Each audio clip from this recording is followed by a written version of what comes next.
Hello everyone, welcome to my YouTube channel. Today I will discuss canker sores or aphthous ulcers in children. Now what are canker sores in children? Canker sores, also known as aphthous ulcers, are painful small sores inside the mouth. Recurrent aphthous ulcers or recurrent canker sores represent a chronic inflammatory disease which is characterized by painful oral ulcers recurring with varying frequency. Now, aphthous ulcers occur on areas of the mouth in which the mucosa is non-keratinized and loosely attached, particularly the buccal mucosa, that is the inside of the cheeks, the labial mucosa, that is the inside of the lips, the floor of the mouth, the ventral surface of the tongue, and the soft palate. Now, aphthous ulcers are not contagious and they cannot be spread from one child to another. Incidence is about 20% of the general population. Now, these ulcers are slightly more common in females than in males. These begin in childhood or adolescence with peak onset in person aged 10 to 19 years. Now, for about 3 in 10 children affected, canker sores come back for years after the first outbreak. Now, the frequency and severity diminish with age. Canker sores that keep coming back may be linked to celiac disease, inflammatory bowel disease, or HIV infection. Now, what causes canker sores in a child? Exact cause is not known, but there are certain precipitating factors. These include number 1, trauma, local injury such as that caused by an accidental bite, dental injection, toothbrush bristle, or ingestion of sharp food may precipitate aphthous ulcer in individuals who are susceptible.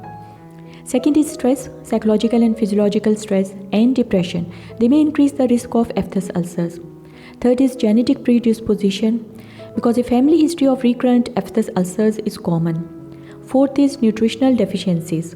Now, deficiencies of iron, folic acid, zinc, and vitamin B1, B2, B6, B12, vitamin C, and vitamin D have all been implicated in the recurrent aphthous ulcers. Similarly, oxidative stress and diminished antioxidant activity due to vitamin E and selenium deficiency may also predispose individuals to recurrent aphthous ulcers. Now, gastrointestinal disorders such as Crohn's disease, ulcerative colitis, and celiac disease may result in aphthous ulcers. Systemic disorders such as cyclic neutropenia, Ritter syndrome, Behçet disease, or HIV infection may also result in aphthous ulcers. Now, food allergy and hypersensitivity is also a precipitating factor. Flavoring agent, essential oils, benzoic acid, cinnamon, gluten, cow's milk, coffee, chocolate, potato, cheese, figs, nuts, citrus fruit, and certain spices have all been implicated in some individual with recurrent aphthous ulcers. Then is the hormonal fluctuation. In some female, recurrent aphthous ulcers are associated with menstrual cycle, with outbreak most commonly occurring during ovulation or before menstruation. Ninth factor is the chemical exposure. High level of nitrates in drinking water have been associated with aphthous ulcers. Sodium lauryl sulfate, which is a detergent commonly used in toothpaste, may trigger aphthous ulcer in some individuals. Similarly, use of non-steroidal anti-inflammatory drugs may be associated with aphthous ulcers. Now, smoking and nicotine exposure do not increase and may actually decrease the risk of aphthous ulcers. 10th factor is the poor oral hygiene. It increases not only the number of outbreak but also the severity of these ulcers. Now, what are the symptoms of canker sores in a child? Patient typically describe a prodromal stage of burning or pricking sensation of the oral mucosa 1 to 2 days before the ulcer appears. Now, ulcer may initially appear as an erythematous indurated papules that erode to form sharply circumscribed necrotic ulcer with a grey fibrinous exudate and an erythematous halo. Now, 3 categories of recurrent aphthous ulcers have been defined. First is the minor aphthous ulcer. These occur in 80 to 85% of the cases. These are 1 to 10 mm in diameter and heal spontaneously in 7 to 10 days. Second is the major aphthous ulcers. It is also known as Sutton disease. This occur in 10 to 15% of the cases. Lesions are more than 10 mm in diameter and take 10 to 30 days or more to heal, and they may leave scars. Third is the herpetiform ulcers. These occur in 5 to 10% of the cases.